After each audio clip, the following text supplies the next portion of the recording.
না বাবা, আমি যাব না নানুমণির বাড়ি। আমি এখানে থাকলে মায়ের কী সমস্যা বলো না বাবা।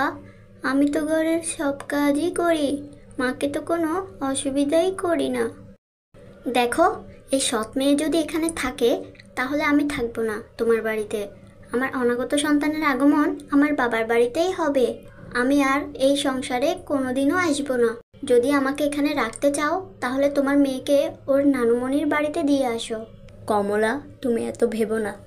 আমার অনাগত সন্তানের জন্ম আমার এই বাড়িতেই হবে। তুমি যা চাও তাই হবে। শুনলে তো রূপা, তোমার মা কি বলল? তুমি এখনই আমার সাথে তোমার নানুমণির বাড়িতে চলো, আমি তোমাকে ওখানে রেখে আসব। তুমি আজ থেকে ওখানেই থাকবে। তোমার জন্য আমি আমার সংসার শেষ করতে পারবো না।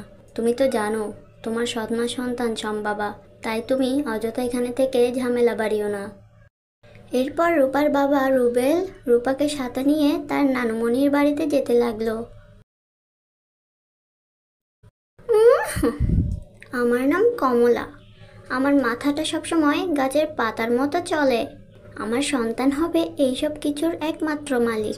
আমার সন্তান পৃথিবীতে আসার আগেই আমি সব ময়লা পরিষ্কার করে রাখছি, নয়তো আমার সন্তানের সম্পত্তি 2 ভাগ করা হতো। আম্মা, আজকে থেকে আপনার নাতি রূপা আপনার কাছেই থাকবে। আমাদের ওখানে আর ওর থাকা হবে না। আসলে ওখানে সব সময় ঝামেলাই থাকে। ওখানে তো ওর সৎ মা থাকে, বুঝতেই পারছেন। আপনার কাছে থাকলে ও ভালো থাকবে। হ্যাঁ রে বাবা, জানি তুই যে আমার নাতির কতটা ভালো চাস। মা না থাকলে বাবারা যে কেমন হয় তার আসল রূপ বেরিয়ে আসে। এতই যদি ভালো চাইতি এখানে আনতি না। তোর বউকে 2টা ধমক দিয়ে ওখানেই রাখতি মেয়েটাকে। নানুমণি, তুমি যদি আমাকে রাখতে চাও তাহলে বলো, না হলে আমার 2 চোখ যেদিকে যায় আমি চলে যাব। কিন্তু এভাবে আর ঝামেলা করো না, এসব আমার আর ভাল লাগছে না। ঠিক আছে মা, আমি তাহলে রূপাকে এখানে রেখে গেলাম। আপনি ওর খেয়াল রাখবেন। আজকে থেকে ও এখানেই থাকবে। আমি আসি মা।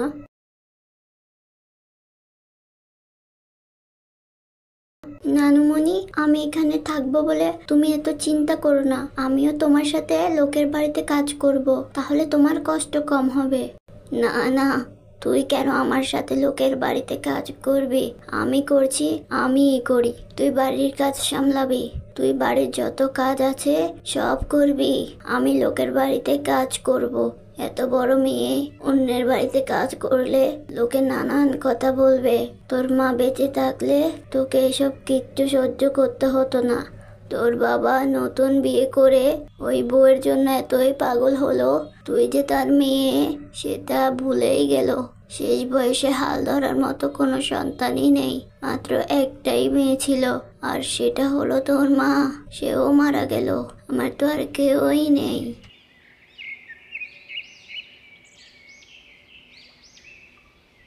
দিন দিন রূপার নানির শরীর খারাপ হতে থাকে। অন্যদিকে রূপার রোপণ করা শিউলি ফুলের গাছটি ধীরে ধীরে বড় হতে থাকে।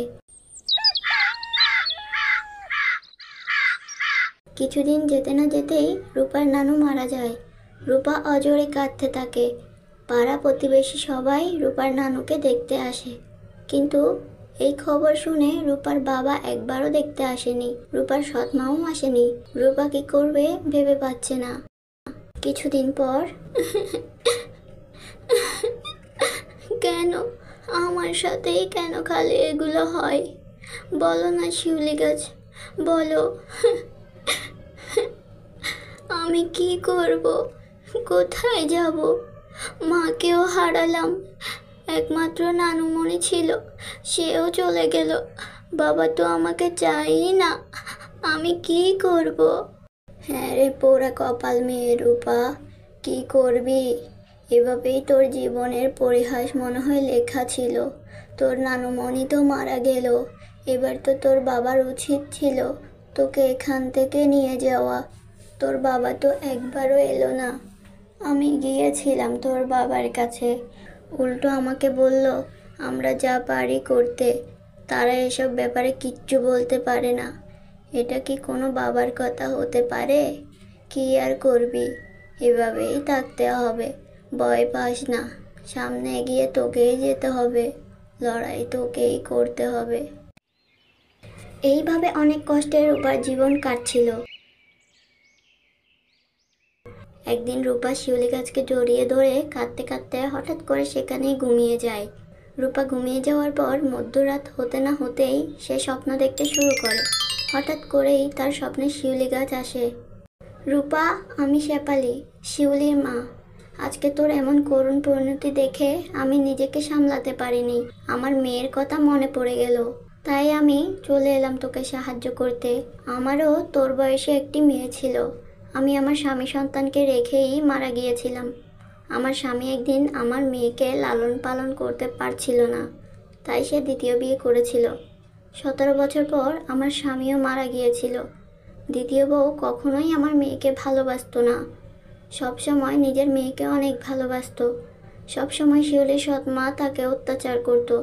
ছেলে সন্তান ছিল খুবই পাজি। তারা সবসময় আমার মেয়েটাকে মারধর করত, রাতের অন্ধকারে বাইরে বের করে দিত। আমাদের উঠানেই ছিল একটি শিউলি গাছ। এই গাছটি আমার খুবই প্রিয় ছিল। সেই গাছটিতে আমি থাকতাম। তোর মতো একদিন আমার মেয়ে আমার গাছের ছায়াতলে ঘুমিয়েছিল। সেই দিন আমি আমার মেয়েকে একটি জামা দিয়েছিলাম, মায়াবী জামা। সেই জামা পরে আমার মেয়ে নদীর তীরে গিয়েছিল। তখনই এক রাজপুত্রর আমার মেয়েকে পছন্দ হলো এবং ধুমধাম করে বিয়ে হয়ে গেল। আমার মেয়ে এখন কেমন আছে, কোথায় আছে আমি জানি না, কারণ আমি একজনের স্বপ্নে শুধু একবারই যেতে পারি। তাই আমি আজ তোকে সাহায্য করতে এলাম। এখানে যত সোনা গয়না আছে সব তোর। এগুলো দিয়ে তুই নতুন করে তোর জীবন সাজা। আমি আর কখনো তোর স্বপ্নে আসতে পারবো না, তাই হিসেব করে খরচ করিস।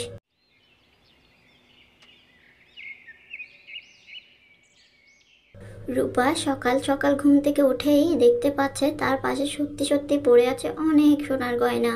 এসব দেখে সে হতভম্ব হয়ে যায় এবং শিউলি গাছকে সে অনেক ধন্যবাদ দিতে থাকে। এরপর থেকে রূপা সুখে শান্তিতে দিন কাটাতে থাকে।